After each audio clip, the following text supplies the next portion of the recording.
Assalamualaikum warahmatullahi wabarakatuh. Halo semua. Perkenalkan, kami dari kelompok 2 kelas RTIC yang akan mempresentasikan hasil penelitian kami dengan judul Strategi dan Dinamika Produksi UMKM Panglong Kayu Mitra Guna. Penelitian ini kami susun sebagai bagian dari tugas mata kuliah Perencanaan dan Pengendalian Produksi yang dibimbing oleh Bapak Muhammad Iqbal STMM. Dalam presentasi ini, kami akan membahas bagaimana strategi produksi yang diterapkan oleh UMKM Panglong Kayu Mitra Guna serta tantangan dan dinamika yang mereka hadapi dalam proses produksinya. Sebelum masuk ke pembahasan, izinkan kami memperkenalkan anggota kelompok kami. Yang pertama yaitu saya sendiri, Dwi Nur Anissa dengan NIM 123190050.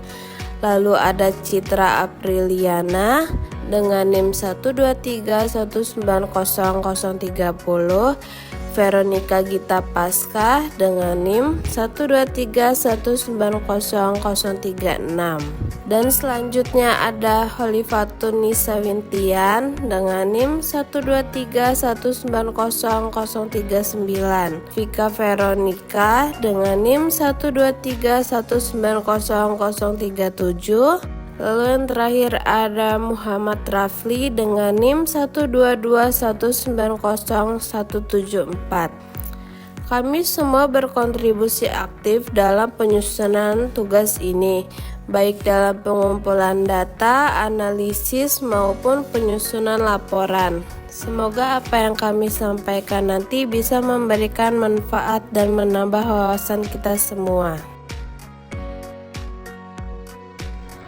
Panglong Kayu Mitra Guna.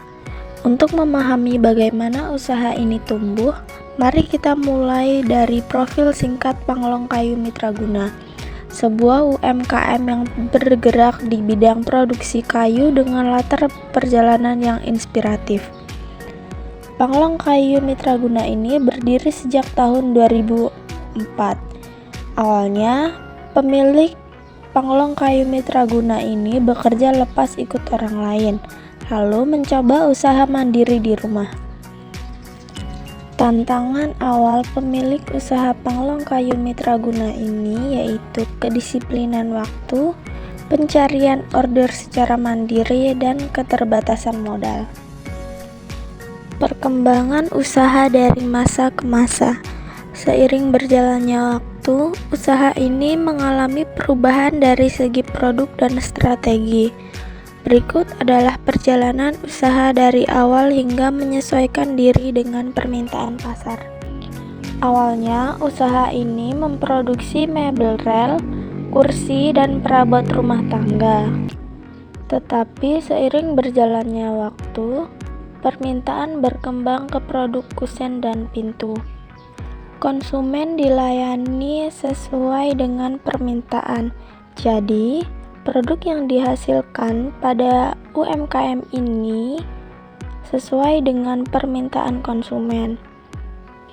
Awalnya, pemilik usaha menerima pembayaran sistem kredit, tetapi sekarang tidak lagi menerima sistem kredit karena persaingan di mebel rel.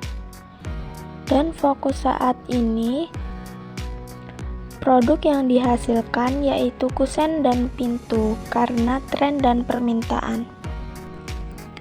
Kapasitas dan pola produksi. Produksi pada UMKM ini tidak berjalan secara massal, melainkan mengikuti pola dan siklus pesanan. Mari kita lihat bagaimana kapasitas produksi dikelola dan disesuaikan dengan permintaan. Kapasitas produksi pada UMKM ini sangat bergantung pada pesanan. Jadi, sedikit banyaknya produk yang dihasilkan tergantung pada pesanan konsumen. Saat masih memproduksi mebel rel, UMKM ini dapat memproduksi kurang lebih 2 set per bulan.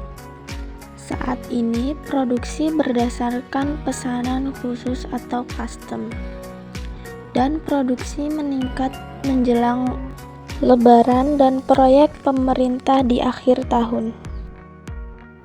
Struktur tim produksi. Dalam menjalankan operasional sehari-hari, SDM menjadi salah satu faktor penting. Berikut struktur tim yang mendukung jalannya produksi di Panglong Kayu Mitraguna. 3 karyawan tetap, tukang borongan atau potongan, tukang finishing, tukang pasang. Saat pesanan banyak, menambah tenaga lepas sesuai kebutuhan. Menyikapi permintaan pasar. Agar tetap relevan di pasar, pelaku usaha harus mampu memprediksi dan membaca pola permintaan. Inilah strategi yang diterapkan untuk menyesuaikan produksi dengan tren dan musim. Konsumen kelas menengah atas memilih kayu kualitas tinggi. Perumahan kelas menengah bawah biasanya menggunakan kayu kelas 2. Pola musiman. Menjelang Lebaran, permintaan kursi, meja, pintu meningkat. Proyek permintaan puncak diakhiri tahun atau Desember. Awal tahun cenderung sepi. Menyesuaikan produksi dengan permintaan. Produksi tidak hanya bergantung pada ketersediaan bahan, tetapi juga strategi dalam mengatur waktu dan pekerjaan.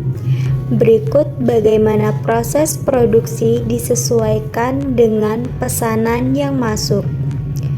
Yang pertama, produksi berdasarkan pesanan bukan stok. Kedua, ukuran berbeda tiap konsumen, hanya stok netral disiapkan. Ketiga, konsultan bangunan langsung memesan saat proyek dimulai. Keempat, jadwal pengerjaan. Kelima, kusen kurang dari atau lebih dari 2 minggu. Kelima, pintu dan jendela menyusul setelah kusen selesai. Manajemen bahan baku. Bahan baku adalah komponen vital dalam industri manufaktur. Di bawah ini adalah cara Panglong Kayu Mitraguna mengelola pasokan dan ketersediaan bahan bakunya. Bahan baku dibeli dari pengepul. Tidak ada sistem pencatatan bahan baku. Jika stok banyak permintaan, stok akan ditambah.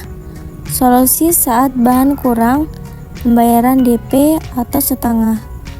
Kerjasama jangka panjang dengan pengepul. Stok kering disiapkan untuk menghindari retak. Alur produksi dari awal hingga produk jadi. Setiap produk kayu memiliki alur pekerjaan yang khas. Berikut adalah tahap lengkap produksi dari awal hingga menghasilkan produk jadi. 1. Terima pesanan. 2. Pilih kayu dan jemur. 3. Pemotongan dan pembentukan. 4. Finishing. 5. Pengecekan kualitas. 6. Pengiriman. Dan jumlah tukang disesuaikan dengan banyaknya pesanan. Mesin dan peralatan produksi. Peralatan produksi menjadi tulang punggung kelancaran usaha. Berikut adalah mesin dan alat yang digunakan dalam kegiatan produksi sehari-hari. Alat utama berupa geraji, mesin sugu, bor, mesin amplas, dan kompresor semprot. Beberapa pengerjaan masih manual seperti gergaji lengkung. Sistem perawatan alat. Dana tahunan disisihkan untuk perbaikan atau pergantian. Target bisa membeli alat baru setiap tahun jika dibutuhkan. Inovasi produk dan penyesuaian tren. Di tengah perubahan selera dan tren pasar, Inovasi menjadi hal yang tidak bisa diabaikan. Mari kita lihat bagaimana usaha ini merespon kebutuhan zaman melalui inovasi. Yang pertama, menyesuaikan desain dengan permintaan konsumen. Yang kedua, menjamin kualitas sesuai jenis kayu yang diminta. Ketiga, terus mengikuti mode-mode terbaru walau ala banyak dari Jawa.